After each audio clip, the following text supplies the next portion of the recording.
Thank you for joining us for this special edition of KCCI 8 News Close Up. We will see you back here this Sunday morning at 10:30. Our guests will be Democratic candidate for the U.S. House, J.D. Schulten, who is challenging Congressman Steve King in Iowa's 4th District, and Republican congressional candidate Christopher Peters, who is challenging Congressman Dave Lopzak in Iowa's 2nd District. Stay tuned. The first live Iowa governor debate is just about to begin. We will have a full wrap-up tonight on the news at 9 over on MeTV, and then right back here at 10.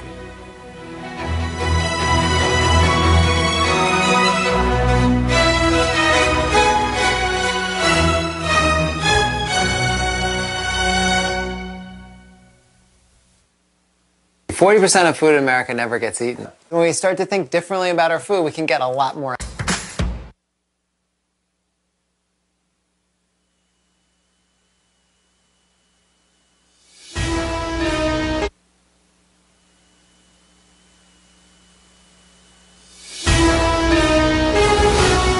Excited and enthusiastic about announcing my campaign. I'm running for governor because I love this state. We're working every single day to make Iowa even a better place. We need to win this election. We're at a tipping point in this state. You have to have the courage to make the tough decisions. Somebody who knows how to get things done, someone who's demonstrated ability to create jobs. We're not going to let up.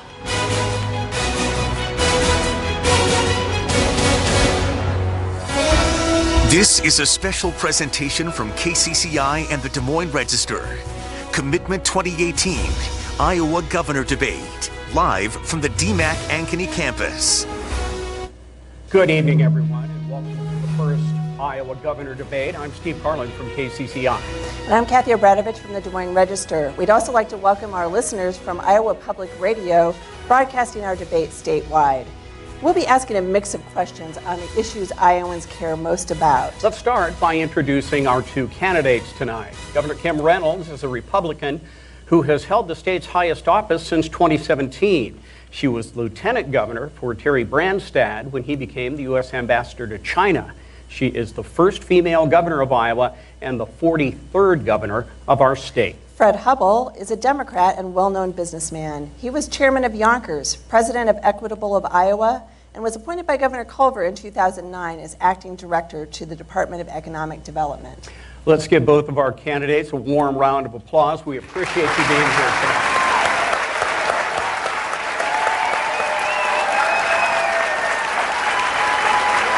All right, time now to go over the rules for this evening. Each candidate will receive 60 seconds for an opening statement and 60 seconds for a closing statement. We held a coin toss earlier this evening to determine the order of those statements. And Governor Reynolds won that coin toss. Candidates will get 60 seconds to answer questions from the moderators. If a candidate is mentioned by his or her opponent, they will get 30 seconds to respond. Candidates will also be asked to respond to a political ad and to question one another. And if there's time, we'll have a lightning round of quick questions and short answers. So let's begin the evening. The candidates may deliver their opening statements, starting with Mr. Hubbell. Well, I'd like to thank Governor Reynolds, thank our host, and thank my fellow Iowans who are watching tonight. I'm a fifth-generation Iowan. I love our state, and I'm running for governor to change its direction by putting people first. For me, it's about Marissa and her family are here tonight, and Tucker. Tucker's a quadriplegic. He suffered a tragic accident. It could have happened to anybody, but he persevered. He got a job. He got a car. He paid off his student loan, and then his health deteriorated again. Privatized Medicaid forced him into a nursing home because he had lost his quality in-home care. It made no sense. We could do better for Tucker, and we could do better for thousands of other Iowans who have been hurt by privatized Medicaid. We can also do better for the 40% of Iowans who are working hard but struggle to make ends meet because our wages are low and our incomes are stagnant. Let's work together to put people first. For Governor Reynolds, it's more of the same. But for all Iowans, it's time for a change. Thank you. Governor Reynolds, your opening statement.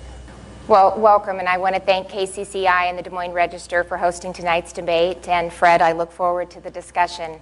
I'm a fifth-generation Iowan who chose to live, work, and raise her family in a state I love.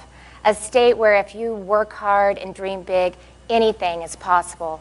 My story is the Iowa story, and it's reflective of the opportunities that exist here.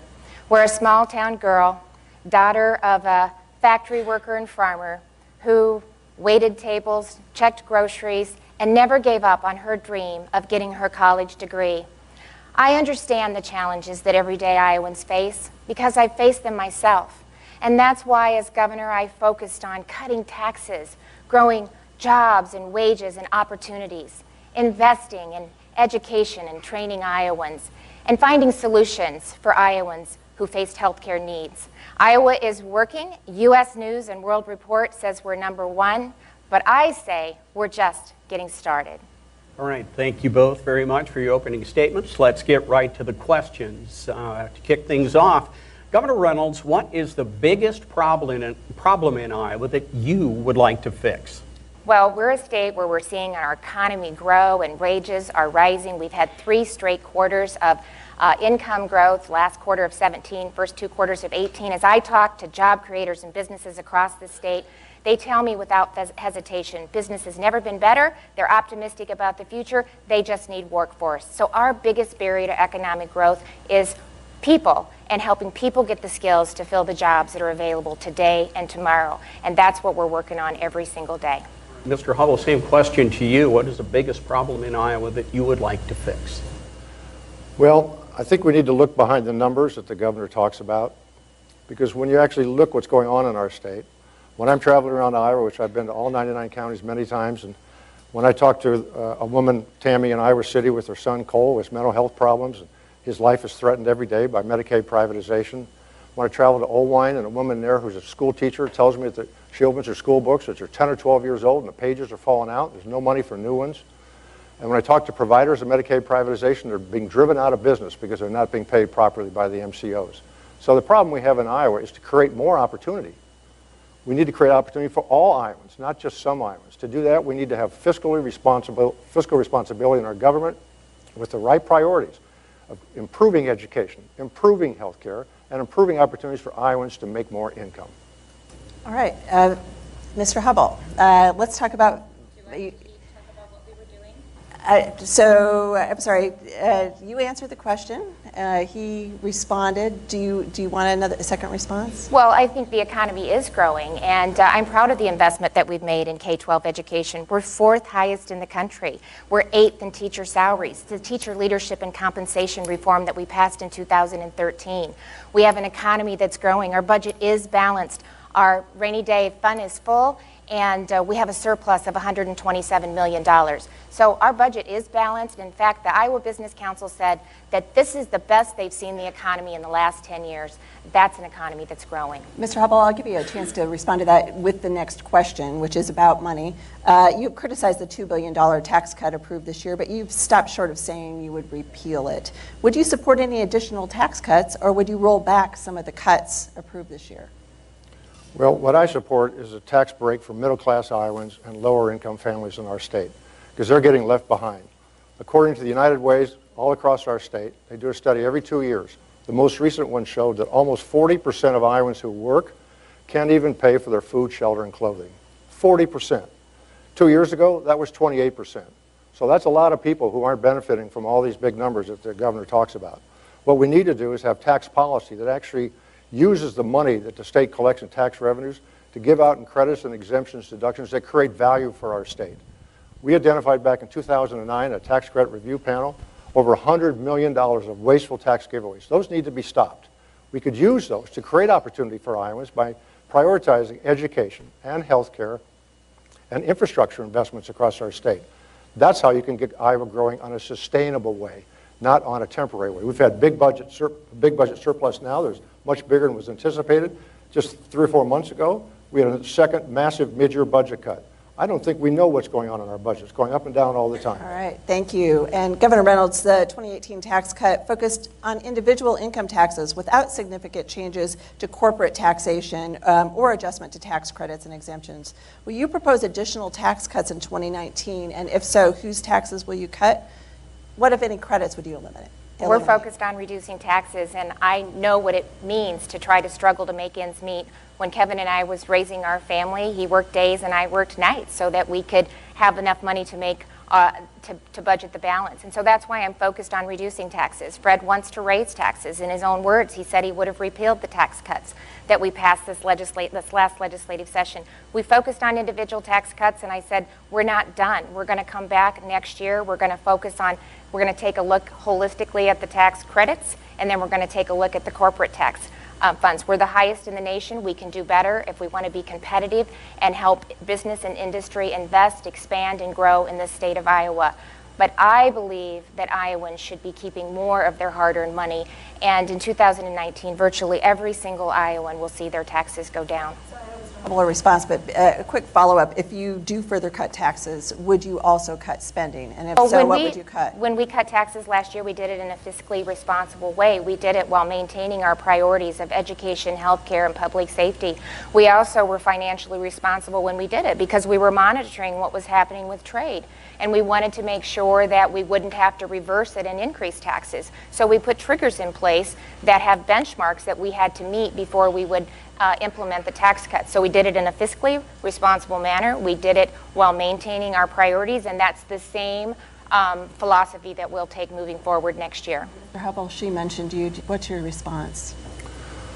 Well, I said it the last year before the tax cut was actually approved and signed by the governor that it was fiscally irresponsible to make a major tax cut in our state when we were faced with tariffs and trade wars. And since then, it's unimaginable how big the tariffs and trade wars have become. Nobody expected $2 billion of damage to Iowa farmers, and that's what we have today. And all the buffers she's talking about, the woman who's in charge of the Republicans in the House, said those triggers aren't going to work. So I don't have a lot of confidence in them if she doesn't. And I'm afraid that we're going to see massive need for budget cuts again this next year. The governor wants to take more money out of taxes. That means more money out of education, more money out of healthcare, more money out of infrastructure. And, you know, again, I say, look, your priorities are reflected in your budget. Thank you. Okay, thank you very much. Next question. Money in our reserves that we did when I took office. Next question, please. The trend has been for the state to reduce funding to Iowa's regent universities. For example, according to University of Iowa President Bruce Harold, over the past 20 years, state funding at the University of Iowa has decreased by more than $8 million, while the state budget has grown by more than $3 billion, and the U of I enrollment has grown by more than 5,000 students. Governor Reynolds, as governor, would you continue on this path of defunding, or would you reverse it? Well, I'm excited that the budget is balanced, the rainy day cash fund is full, and we have a $127 million surplus so that we can continue to invest in our priorities. The last administration that significantly cut both K-12 education and higher education was the administration that Fred was a part of. 10% across the board cut. When my two daughters were at Iowa State University, they experienced a 17% and 18% increase in tuition. We're working hard to keep tuition down. We have more high school kids taking dual enrollment, community college classes while they're in high school than any other state in the country. That's helped keeping the cost of higher education down, and they're more prepared and likely to succeed. We're also making sure through work-based learning and STEM initiatives, we're helping our young people see that there are many pathways to a great career. Sometimes that's a certification, sometimes that's apprenticeship, a 2-year or 4-year degree, but helping them see that sooner rather than later better prepares them for higher education. So again, we're going to continue to see the economy grow. The budget is balanced, and we're going to continue to invest in our priorities. Okay. Mr. Hubbell, would you continue down this path of defunding our state universities? Absolutely not. You know, if education is truly a priority of our state, then it should be reflected in the state budget. But for the last 3 years, the governor's state budget has actually reduced funding to our community colleges and to our regents universities. So we can talk all day long about education being so important, but it comes down to what are we actually doing with the budget dollars. 3 years in a row, she's reduced those budgets. Future of the Iowa is a nice idea, but there's no budget dollars there. What I want to do is make sure that we balance the budget in a fiscally responsible manner, stop a lot of these wasteful tax giveaways that the governor keeps pursuing every year, even though we identified over $100 million in savings in 2009, and use that money to actually fund our community colleges, fund our region schools more appropriately so they don't have to raise tuition as much and student debt won't go up as much. across the board cut when your party was in control and you were a part of that administration. The reductions that we had were less than 2%. We're helping keep the cost to go. And I think it's hypocritical that he continues to talk about tax credits when he's... Well, the governor loves to talk about history. You know, here she is talking about Governor Culver when he was governor. I happened to be running the economic development for 4 months at that point in time. I had nothing to do with the state budget cuts. In fact, I agreed to take a 10% haircut in my salary at that point. I volunteered to do that to help make sure that regional schools could get adequate compensation, adequate funding. But the fact of the matter is, we're talking about today. And what are we going to do to properly fund our regional schools and our community colleges today? We can do it. The money is in our budget. We just have to have the right priorities. And we are doing it by budgeting, by balancing the budget with surplus. To move on, and we are going to play a campaign ad from Governor Reynolds and then ask you both to respond to it. I know every way to stretch a paycheck, from cutting coupons to hand-me-downs. I'm Kim Reynolds, and that's why as governor, I signed the largest middle-class tax cut in Iowa history, so paychecks can stretch a little further. But Fred Hubbell, he wants to repeal the tax cuts so that you keep less. He always seems to care more about his paycheck than yours. I know the tough decisions families make, and I think you deserve a break. What is your response to that ad and the concerns expressed about your wealth? Well, you know, I think it's not unusual. We've seen a lot of misleading ads by this governor.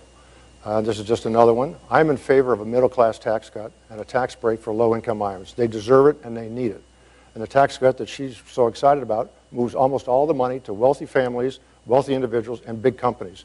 Small and medium enterprises who create more jobs than any other organization in our state is not getting the benefit of this tax cut. It needs to be much more fair and much simpler in our tax code, and we can do that and still give low-income and middle-income people a tax break. And what she says about my particular past, you know, the reality is I was working for a public company. The board of directors made all the decisions on my income. I didn't have anything to do with it. Governor Reynolds, your party usually celebrates economic success. Why make an exception for Mr. Hubbell? Well, we do celebrate wealth, and this isn't about wealth. This is about making sure that Iowans can keep more of their hard-earned money. And you've said that you would repeal the tax cuts. And with federal deductibility and the federal tax cuts that were passed in December, if we hadn't taken actions, Iowans would have seen their taxes go up. Every single Iowan, virtually every single Iowan, will see more money in their paycheck, and we're going to continue to build on that success. A single mom of two making $50,000 would see almost $800 reduction. A family of four making $50,000 would see almost $1,000 reduction. That's real money. It makes a difference. It's groceries, it's gas, it's necessities. So I believe, and we're fighting every day to make sure that hardworking Iowans get to keep more of their own money. Okay, turnabout is fair play here, so now we will play an ad from the Fred Hubbell campaign. The Des Moines Register reports Medicaid privatization cut off 40,000 Iowans. Governor Reynolds says Managed care is working. The Quad City Times, Iowa Medicaid is burning. It's a shameful mess. I still believe managed care is the right decision for Iowa. WHO TV News, Iowa Medicaid system in a state of chaos. I think we've made a lot of progress this year. If Kim Reynolds doesn't think there's a problem, No, it's not imploding. how can she fix it? Governor Reynolds, is there a problem with Medicaid in Iowa? And if so, how are you going to fix it? So my priority for Medicaid and for managed care was to make sure that when I looked families in the eyes, I could assure them that there would be a system in place to take care of their loved one after they were gone. So not only today, tomorrow, but into the future. And that wasn't the case with the old system. And that's why 2 years ago, we transitioned to managed care, like 39 other states have done. But when I took over as governor, I recognized that we needed to do things differently as I traveled across the state. And I've led over the last 16 months making the changes that we needed to make to stabilize and sustain a system to assure families that we'll have a system there to take care of their loved ones. It started with bringing new leadership in with Director Foxhoven, a fresh set of eyes, We brought in a new actuary so that both parties could have confidence in the rates that were being certified. We're bringing on another managed care provider, and we're putting the money into the system that it takes to provide the services that Iowans deserve. And what I really like about the numbers that we're putting in, the money that we're putting into it, that was recommended by an independent actuary based on 2 years of experience, and it includes the mental health reform that we passed last legislative session. Thank you. Okay, Mr. Hubbell, you have indicated that you would return Medicaid to state management if elected. How would you do that, and how would you hold down the costs? Well, I mentioned Tucker earlier this evening. He's a quadriplegic. He was forced into a nursing home by privatized Medicaid. It costs more money to be in a nursing home than to have in-home care. It's less quality service, and you're away from your family. We didn't need to do that. That's happening all across our state. I'm running into family members, parents, neighbors, friends, all across Iowa having that same experience. I'm running into providers that are being driven out of business because the MCOs aren't paying them properly. And in fact, the costs are out of control. We now find out that the per member cost of Medicaid is rising faster now than it did before privatized Medicaid. What did the governor do? She brought in a gentleman who ruined the privatized Medicaid program in Kansas, and now he's continuing to ruin ours. She's bringing in Centene, a new managed care organization, who's been fined $23 million by 16 states. Why are we doing this to our most vulnerable citizens in our state? I want to put the state back in control. I want to get new people leading our Medicaid privatization effort who have the experience to make the right decisions to make sure we focus on the quality of outcome for the different people in Medicaid with reasonable focus on cost control at the same time. Respond to that. Half the story, and he knows that. He knows the infrastructure isn't there, and he knows that you can't go back to the old system. It's not sustainable, and that's why 39 other states have transitioned. I'm a mom and I'm a grandmother, and I am not going to continue to hear those kinds of stories, and that's why we made the changes that we've done. I'm not going to continue to travel across this state and hear doctors and providers say that they're not getting paid for the services that they're providing. And that's why we put the necessary money into the system to provide the services for vulnerable Iowans. And that's why I put financial penalties into the contract negotiations to assure that if they're not paying in a timely manner, that there will be penalties. And we passed legislation for oversight last year as well. I want to give Mr. Hubbell just one more chance here. Well, you know, all I hear from Governor Reynolds about Medicaid privatization is it's working fine. No need to make any changes. But we just saw all those stories from newspapers all across our state. It is not working, and it is in fact getting worse. So we need to do something much different. Fred, I said from the beginning that we needed to make changes, and I've made multiple changes over the last year. There are 680,000 Iowans that are in Medicaid and covered by Medicaid, and for the bulk of them, they are receiving the services that they need. It's a complex system that they're trying to maneuver their way through, and these managed care providers are helping them get an annual physical, making sure that they're identifying chronic illness sooner rather than later, helping them keep healthy and stay healthy. Are there areas we can do better? Absolutely, but it starts with making sure that we have rates that people have confidence in, that we have the money in the system to take care of it. It wasn't sustainable, and I don't know. He doesn't have a choice but to accept to reduce, raise taxes. Governor, it's hard to say that it's sustainable when the numbers that you produce are different every time, and when people ask you to defend your numbers, there are no answers, and the numbers change every time. Per member costs are going up more now than they were before, and you're promising more of the same. If I'm in Medicaid privatization today, I'm quite worried listening to you. And you're telling everybody what they want to hear and not talking about how you're going to fund the system moving forward. You have no details or no answers about how you're going to fund a system. We have 2 years of experience. We now know what it costs to take care of our most vulnerable Iowans, and we're working every single day to make sure that we can do that. How are you going to fund the system? Excuse me? She just asked, how are you going to fund the system? How would you fund it? Well, I've never said I wanted to go back to the prior system. What I've said is we need to put the state in control. She's put the managed care organizations in control. They control the numbers. They control the decisions. Local Iowa citizens, friends, neighbors that are in Medicaid are the victims of the decisions for-profit companies. And she just wants to continue that. She just sent them another $100 million after sending them an extra amount of money last year. Fred, you can't have it both ways. Where do these cost increases stop? Well, you can't have this it both is a ways. great You debate, tell me we folks, can't, but we have can't to provide the move along. services We have and then can't other find topics it. we need to He's got to cover. decide. Thank And you you very did much. say you would go back to the old system. Okay, well, let's move on. Mr. Hubbell, last night President Trump came to Iowa to announce that he will lift the federal ban on sales of E15, which is 15% ethanol, and allow that to be sold year-round. He also said that you want to take away our ethanol. Now, I can't say that I've seen evidence that is true, but Mr. Hubbell, do you have a secret plan to end ethanol production? Okay, I'll take the laughter as a no, but what are your plans for renewable fuels, especially ethanol in Iowa? You know, I spent 4 years chairing the Iowa Power Fund Board, making investments in research and new technology in biodiesel and ethanol, wind and solar all across our state. We brought in over $400 million from out of state to match up with $80 million of state money. I've been a supporter. I've been helping other companies and businesses invest in biodiesel, invest in ethanol to make it more successful. That's one of the reasons E15 is more doable these days, because the science is behind it now, and the ethanol industry has improved. I'm a big supporter of E15. I've said that many times, and we should have put it in place a long time ago. But this president hasn't been willing to do it, and the people running the EPA have been undermining that with all their exemptions. We should have had E15 in place long before this, and we should be giving the retailers incentives to actually change their pumps so they could have E15 today. Now, it may be maybe next year before we get E15. Your response is the president and his administration doing enough to support Well, listen, it was ethanol? the previous administration that set the biofuels back by ages. For 8 years, we couldn't even get them to set the volumes or to report in a timely manner or to honor what the statutory requirements were, $15 billion, 15 billion gallons. When he was chair of the Iowa Power Fund, even a state report said as he was doling out millions of tax credits, he had absolutely no strategy in how he was handing out the tax credits.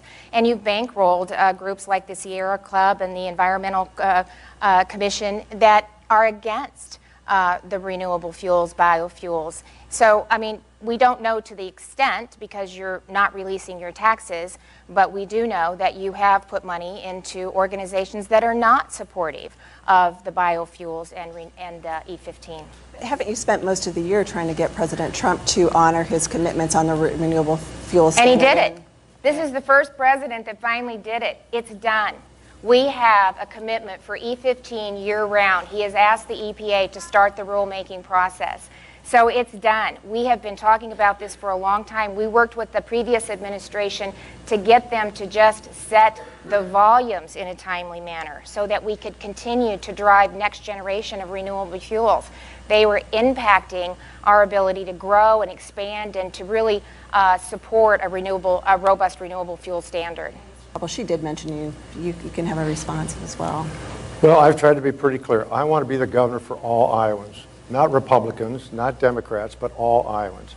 And I don't care who's in D.C., what party they are, or whoever the person is. I'm going to do my best to support Iowans. And in fact, I would have been supporting E15 if I were governor the day after I became governor, because it could have been happening a long time ago. Why did we have to wait this long for the president to do this? It's pretty convenient for political purposes, but you know, you could have been asking for that a long time ago, and we could have had it in place now. We don't have it. That's why we need a governor who's going to stand up for Iowans and do what's right for Iowans. Mr. Hubbell, you sat on the board of Planned Parenthood. We need to move along. We have a lot of topics to cover here, Governor. You sat on the board of Planned Parenthood, Mr. Hubbell. Would you work to eliminate existing state restrictions on abortion, including late-term procedures? I was on the board of Planned Parenthood. I was pleased to do that. I've also served on the Catholic Hospital Board. And my wife and I helped Broadlands General Hospital here expand their mental health services when they had young people sitting in beds in the emergency room with mental health issues and nowhere to go. That's the kind of leadership for health care we need in our state. Somebody's going to step up and go to work and make sure all Iowans have access to quality, affordable health care. This governor, between privatization of Medicaid, and not doing anything seriously in terms of funding and actual changes, results on mental health and substance abuse, taking funding away from Planned Parenthood, and now with this most extreme anti-women's health care law, all this administration is doing is making it harder for people to get access to quality health care. That's one of the opportunities I want to give Iowans by putting health care in the forefront of our agenda and putting budget dollars behind it so it's a real priority. Governor Reynolds, same issue, different question. If the courts uphold the fetal heartbeat law that you signed, Iowa will have one of the most restrictive abortion laws in the country. Yet some in your party want to continue to work for legislation that gives a fetus the full rights of personhood from the point of conception. Do you share that goal? What will you do to advance that objective if you do? Well, there are strong and passionate feelings on both sides of this issue, and I'm pro-life, and I'm proud to be pro-life and to fight for the unborn. And I believe that if death is determined when a heart stops beating, then I think we can agree that a beating heart indicates life. And I have said that I will continue to do all I can as the governor of this state to defend life. What I think is extreme is Fred's position, putting taxpayer dollars to an organization that supports late-term abortion on demand, and he's even said that he would veto a bill that outlawed selling fetal body parts. I think that's extreme, and I don't believe that that's what Iowans support. Mr. Hubbell, you were mentioned. You have 30 seconds. Thank you. You know, I think what my policy is that we need to support people. Look at what's going on in our DHS system today, Department of Human Services. Those jobs have been cut so far, the caseloads are going up so much. We've had actually women starve to death because we don't have adequate support and oversight for our young people in our state. We've had people dying in Medicaid because we've cut so many benefits and services for Medicaid patients. So if we really care about people, let's invest in our health care so that all Iowans get quality health care, not just a few. Thank you both. We are reaching the midpoint of our hour-long debate here. We're on the DMAT campus in Ankeney. Let's give our candidates another round of applause, and we will take a short break and be back with Governor Reynolds and Fred Hubbell, both hoping to hold the state's highest office of governor. The greatest mattress in America, everybody knows it's Levita. It's the ultimate mattress sale at Levita. Pillow top mattresses start at just $2.99. Queen sets with cooling gel and memory foam from $4.89. Adjustable beds, latex hybrids, two-sided mattresses you can flip, even bedroom furniture. Save on everything. Plus, take 4 years to pay with no interest. Hurry, the ultimate mattress sale ends Monday. Levita, Levita, everybody knows it's Levita. Find a career that's as gratifying as it is challenging. Join the team of Union Pacific. Visit up.jobs/Iowa. Then roll up your sleeves at a place where hard work is rewarded with a strong salary, competitive benefits, and knowing you're an important part of something bigger. Work side by side with a dedicated crew that's always moving forward. Union Pacific. Find your next career now at up.jobs/Iowa.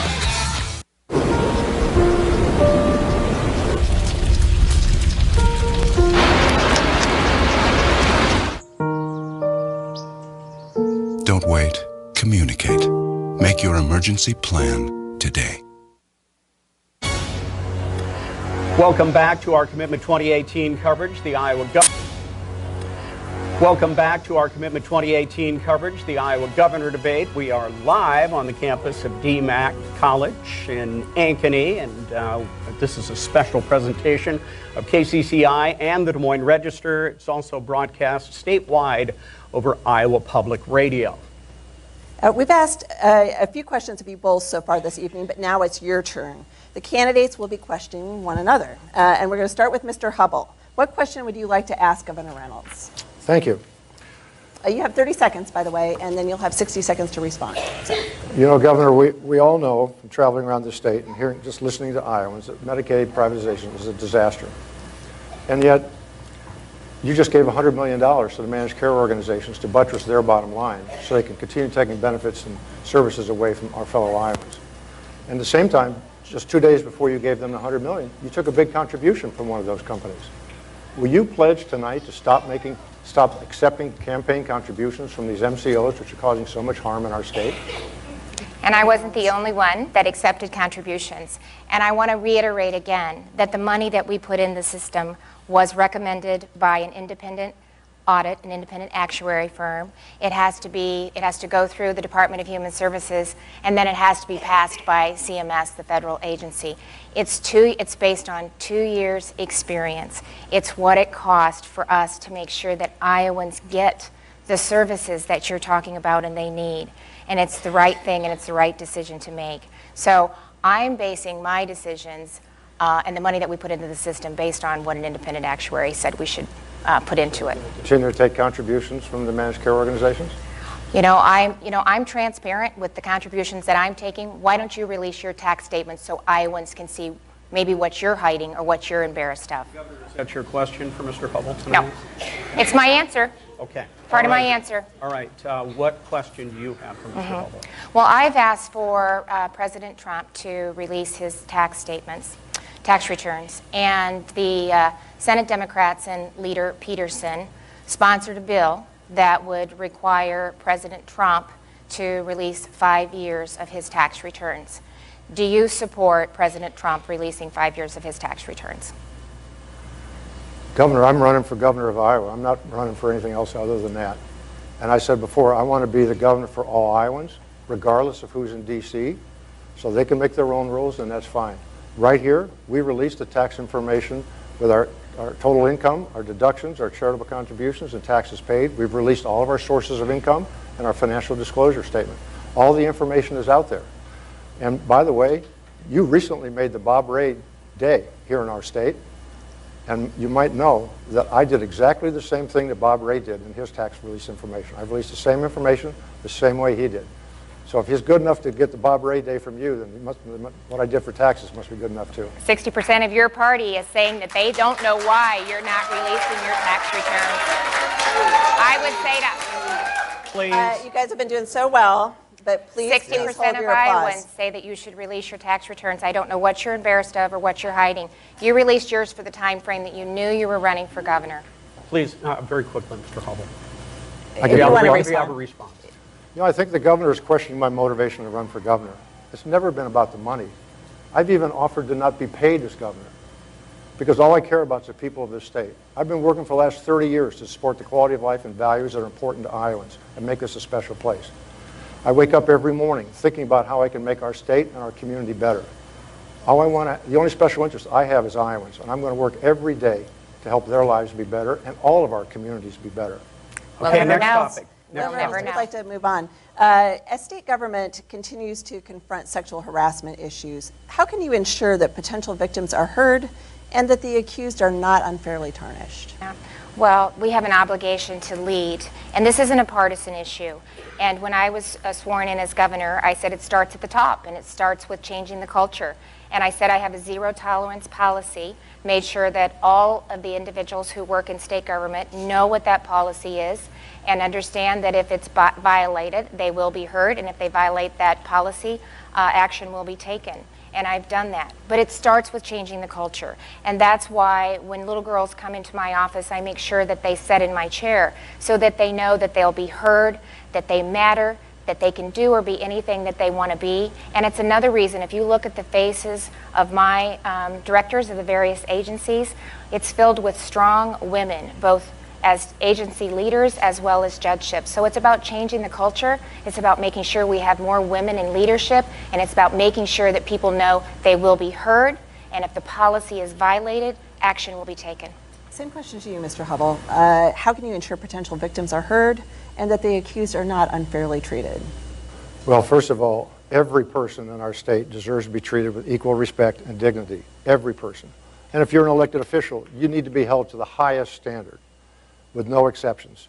And that doesn't mean, it doesn't matter what party you're in. Everybody has to be held to that highest standard.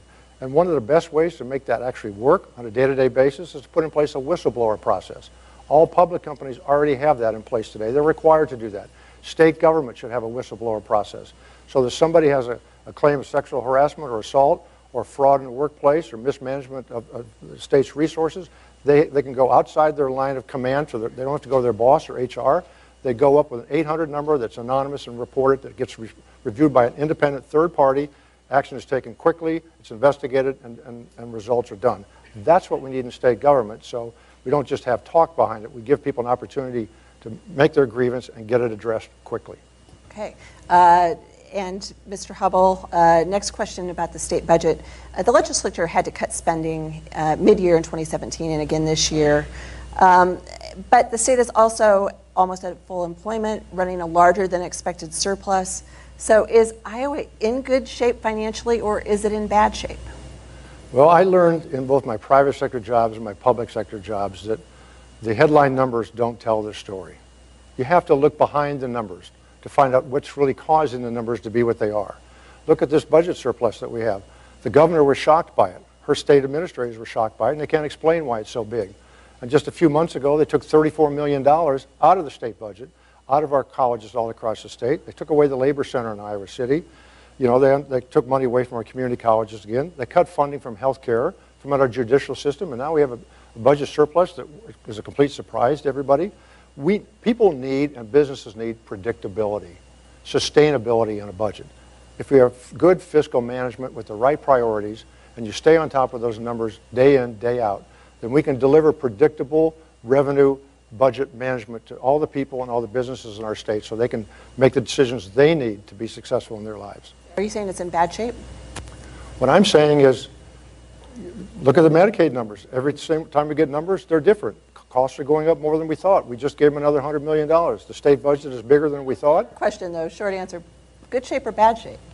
I think our budget actually is out of control. I don't know whether it's good or bad shape because I can't see the numbers underneath Governor, it and they can't explain it.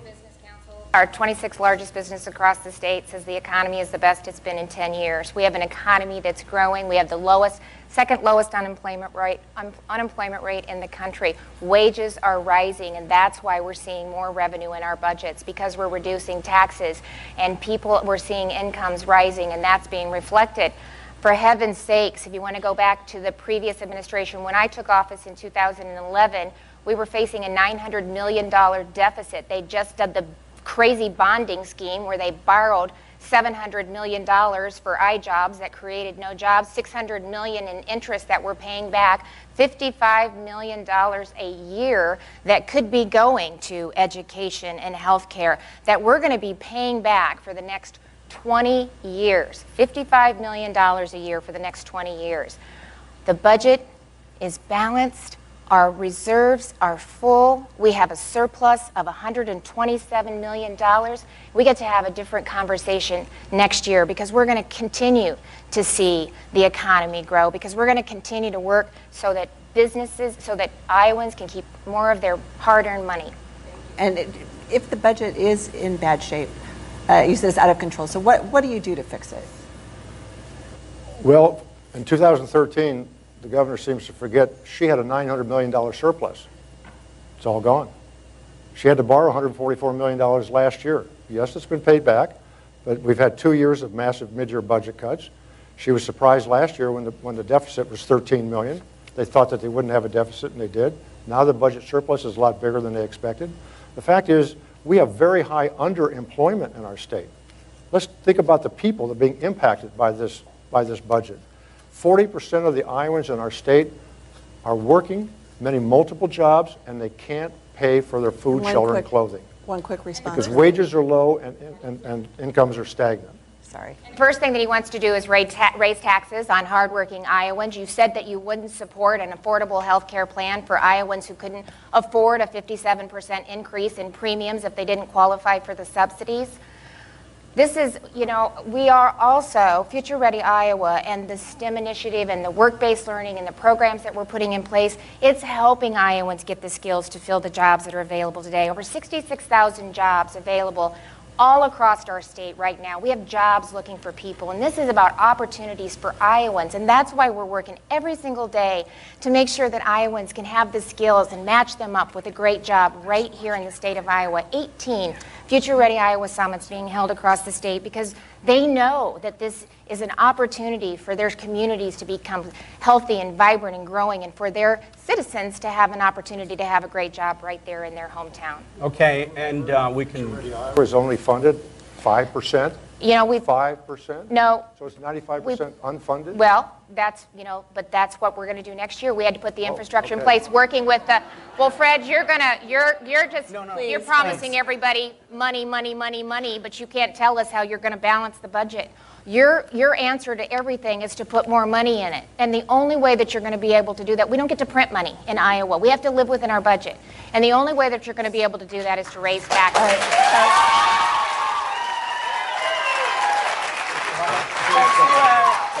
Away from your candidates now, please. The truth of the matter is, I've actually managed and balanced budgets, complex budgets, for over 30 years. I have a track record in public sector and private sector of delivering budgets and priorities. And I think we can balance a budget. There's plenty of money in our state budget. We're just throwing out tax credits and exemptions to big businesses mostly and some wealthy individuals that aren't creating value for our state. That's like throwing money out the window. Yeah. Why are we doing that? Well, why have you been taking advantage of it for 4 decades? We have to move along. I mean, ask your companies. This next question relates to this issue. Despite the state's low unemployment rates, the latest United Way Alice report, June 2018, shows that 457,044, or 37% of Iowa households, are unable to meet their basic needs. They are identified as people who work low-paying jobs, have little to no savings, and are considered one emergency away from falling into poverty. Mr. Hubbell, how do you plan to put more struggling Iowans on a path to financial stability? In 2009, I sat on a tax credit review panel with economists from the University of Iowa and Iowa State. We had hearings all across the state. We identified over $100 million of annual savings in the form of tax credits, exemptions, and deductions, mostly for business, some for individuals, where the state is putting out $1 and getting back less than $1, maybe 50 cents, maybe 60. The fact of the matter is, why do we continue to do those? We recommended that they be stopped. And this governor's not only continued to do them, but she doesn't even put a cap on them. So they've gotten bigger and bigger over time. If we stop that kind of activity, if we stop giving tax credits to the Apples and Microsofts of the world, who don't need tax credits to come here for data centers, they're coming for renewable energy, and they're coming here for low-cost energy. We could invest long-term in our state by investing in education and healthcare and income opportunities for people. Let's restore collective bargaining rights for people. Let's raise the minimum wage. That's going to give a lot of opportunity for people to have better incomes, better job security, and better opportunity long-term for their benefits, too. All right, Governor Reynolds, how do you... Please. Right, you're just taking time away from your candidate, folks. Governor Reynolds, how do you plan to put more struggling Iowans on a path of financial stability? This is exactly what I'm talking about. Iowa's heading in the right direction, and Fred Hubbell wants to stop and take Iowa backwards. He wants to repeal right to work. He wants to bring back the project labor agreements. We're working with Iowans every single day to help them get the skills and to match them up with a job. And we need to continue to look at barriers. The cliff is one example. We need to address that. That's a program that's put in place that keeps people down. If a mom tries to advance in her career, for $4 or $10 forward, she loses $65 in daycare. That's ridiculous. That should be a support system. We should phase that out as we work with her to help her get the skills to have a great job and have that career right here in Iowa. So those are the kind of things that we need to look at. I believe in second chances, and I believe in helping Iowans get the skills, and that means providing the support system while we're trying to get them the education that they need, and that's what Future Ready Iowa does. Mr. Hubbell, you have 30 seconds to respond.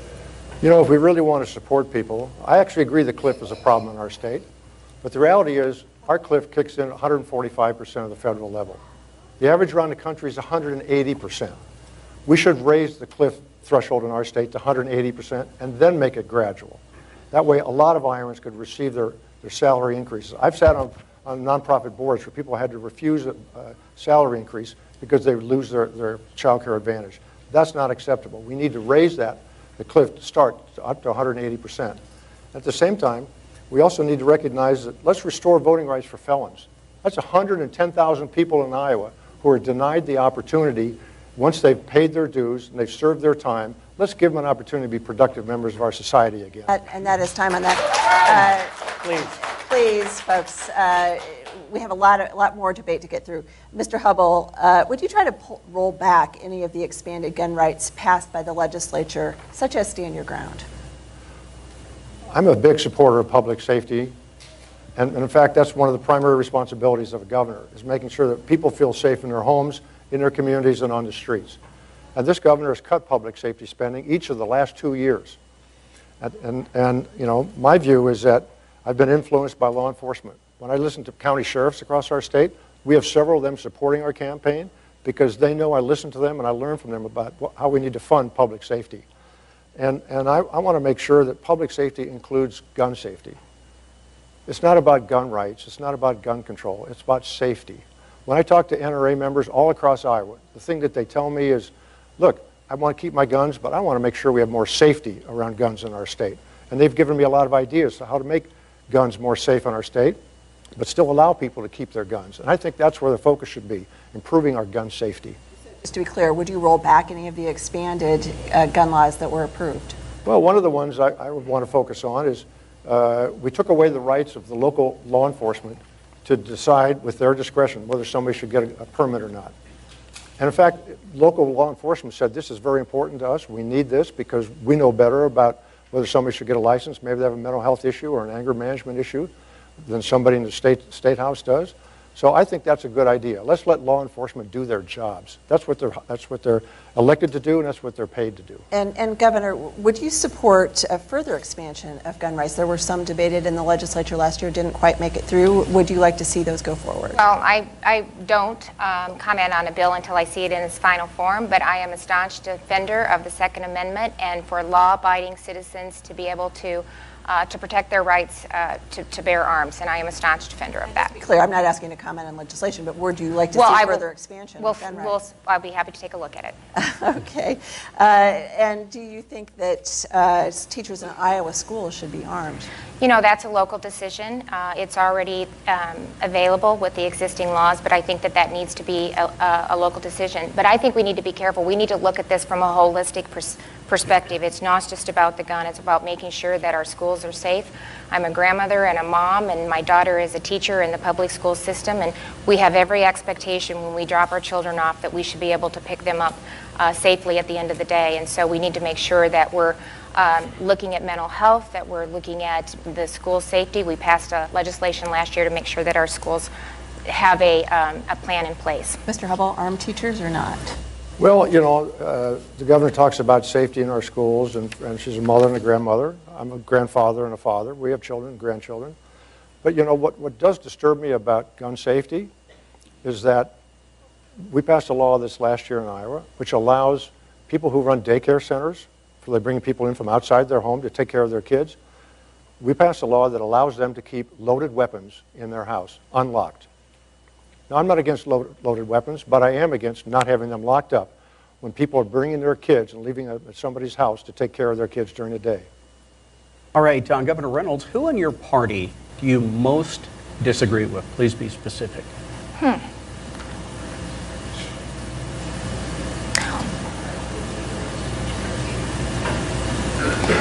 We've been very united this last year, so I think the communication has been great. So I'm very proud of that with the ability that we've had. I've had to work with the legislature, both the House and the Senate, so I've been very appreciative of the communication and the collaboration. But, you know, I'm not afraid to disagree with, even if it's the president. I'm not afraid to disagree with him. I appreciate what he's done for our economy, but we disagreed in areas, especially when it came to NAFTA, for example. I didn't believe that we should pull out of that agreement. I believed that it needed to be modernized, and it's a 24-year-old trade agreement, and that's the approach that we should take. And every time I had the opportunity to get in front of him, I would talk about that's the direction that I think that we should go. So, you know, I appreciate what he's done for the economy, reducing taxes and regulations, and I think we're seeing an impact from that. But I'm certainly not afraid to disagree with him on issues that I don't think is the right direction. Okay, Mr. Hubbell, same question to you. Who in your own party do you most disagree with? Well, I've said that I want to be the governor for all Iowans. So, Democrat, Republican, no party, I want to represent all of them. And let me give an example of the kind of people that I am going to agree with and the ones that I won't. For example, when I was on the board of Planned Parenthood, I was also running Yonkers at the time. A Catholic nun at Mercy Hospital here in Des Moines asked me to go on her board of directors to help her make sure that we're delivering quality health care to citizens of Central Iowa. So I said, I'd like to do that. That's an important issue. I'd love to help you. But I'm also on the Planned Parenthood board. And this Catholic nun looked at me and she said, you know, we agree on a lot more than we disagree on. So let's go to work together. And that's the point. I'm going to work with anybody who wants to get results for Iowans. But if somebody just goes to the corner and all they want to do is argue about what we disagree on and isn't willing to find common ground and get results for Iowans, then I'm going to have a problem. I get to respond to that because I am so proud of what I was able to do this last legislative session. Everything we talked about in the condition of the state, we were able to get passed, and 3 pieces of significant legislation passed unanimously. The comprehensive mental health care reform, unanimous passage. Every legislator, Republican and Democrat, voted for that. The Future Ready Iowa Initiative passed unanimously. Teenage suicide prevention passed unanimously. Water quality, affordable health care. I know how to bring people together, and what we were able to do last year is a great example of that. Okay, thank you. And we're getting down to the very end now. This is lightning round of questions. Some of these may be a little bit more lighthearted in nature, but they will probably only require one-word answers. Hint, hint, one word. Yeah. One-word answers. So starting with Governor Reynolds, what is one issue that you won't compromise on? Life. I'm sorry, Governor Reynolds, one issue that you will not compromise on? Life. Okay. And sound fiscal management. Okay, Mr. Hubbell, do you think Iowa should have term limits for governors? Yes. No. Governor Reynolds, if elected, will you commit to weekly news conferences? I do it all the time. Mr. Hubbell? Yes. Mr. Hubbell, do you support reinstating the death penalty? We already have the death sentence. It's called life without parole. The only way you get out is in a box. Governor Reynolds? No. Governor Reynolds, do you favor legalizing marijuana for recreational use? No. No. Mr. Hubbell? No. Governor Reynolds, do you favor restricting fireworks again? That's a local decision, no. Mr. Hubbell? I think it's a local issue. And Mr. Hubbell, if sports betting is legalized, would you put the revenue in the general fund or somewhere else? I think if we're going to expand gambling, we should look at having a dedicated use for extra gambling revenue. Do you support expanding not it? the general fund. Do you support expanding it? Sports betting? Do you If we choose to expand gambling in general, I support putting the money in a dedicated fund, so it does not go in the general fund. Okay. All right. And where would you put the money if sports betting? I think it should be dedicated to a source. Okay. And it could be multiple, but I think that it should be dedicated. Thank you both very much. That does bring our debate to an end here this evening. We want to thank the candidates, of course. Let's hear one last round of applause for them.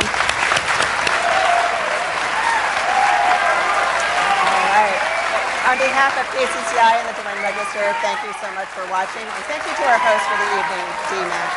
Good night. Okay, and very quickly, folks, we do need to get the closing statements. We did have a coin flip before this debate started, and Governor Reynolds, you get to go first. Well, I want to thank KCCI and the Des Moines Register for hosting the debate. Fred, thank you. I look forward to the next debate. You know, I've been blessed as the governor of the state. I've had the opportunity to not only travel Iowa, but the world, and to highlight and talk about the great things that are happening here. And that's not always been the case. 8 years ago, we had people struggling to find a job. The budget was a mess, and we'd seen education and schools cut by a governor that Fred served with. We can't afford to go backwards, and that's the direction that Fred wants to take the state. Iowa is moving in the right direction, and the facts are undeniable. We've been recognized as the #1 state in the country. We have the 2nd lowest unemployment. We're the 3rd best managed state in the country. Wages are rising and taxes are going down. Our budget is balanced, and we're investing like never before in education, workforce, and health care. Iowa is working, and we're just getting started. So I humbly ask for your vote on November 6th to keep Iowa moving. Thank you. Thank you, Governor Reynolds.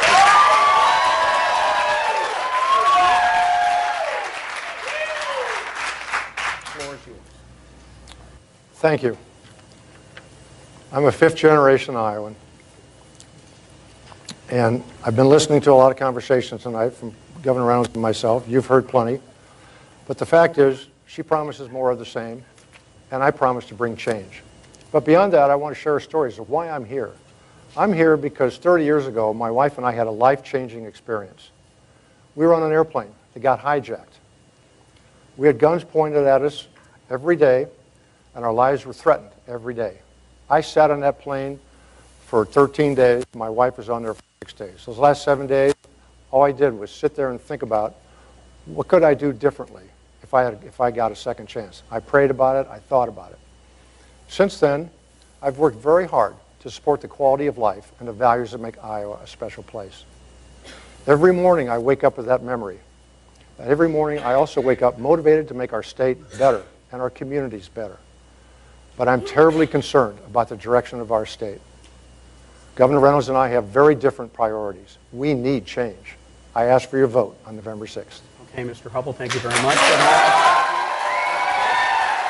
Thank you very much. Make sure you get out and vote on November 6th. Good night. Good night, thanks.